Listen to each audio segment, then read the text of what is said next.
Hello, I'm Wendy Palau with the Palau Association here in Portland, Oregon, and the verse of the day is Galatians 2:20. I have been crucified with Christ, and I no longer live, but Christ lives in me. The life I live in the body, I live by faith in the Son of God who loved me and gave himself for me.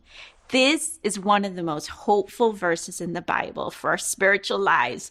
I call it the Great Exchange. You might say to me, Wendy, how can this be hopeful? It's about death, being crucified, about dying to myself. And it feels depressing and sounds so hard. You might say to me, why would I even die to myself? Everything I've ever been told is to live for myself. Yet Jesus calls us to come and die. And it might feel counterintuitive, but the truth is, when we die to ourselves, you are still the most beautiful person that God created you to be, but you become the you're meant to be.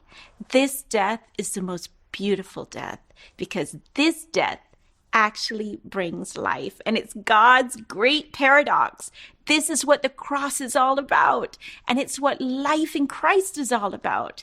This is about a life that takes us beyond ourselves, a life that God can actually use. And this is also a life of faith. Paul says it's a life of faith in a God who loves us and a God who gave himself up for us. It's not about what I can do for God, but what God has already done for me. When I submit my life to him, when I die to myself, his spirit comes and lives in me, his powerful presence, his very life. And there's the exchange, life from death. This is the way to live. Are you living for yourself with Jesus tagged on or trying really hard to work for him?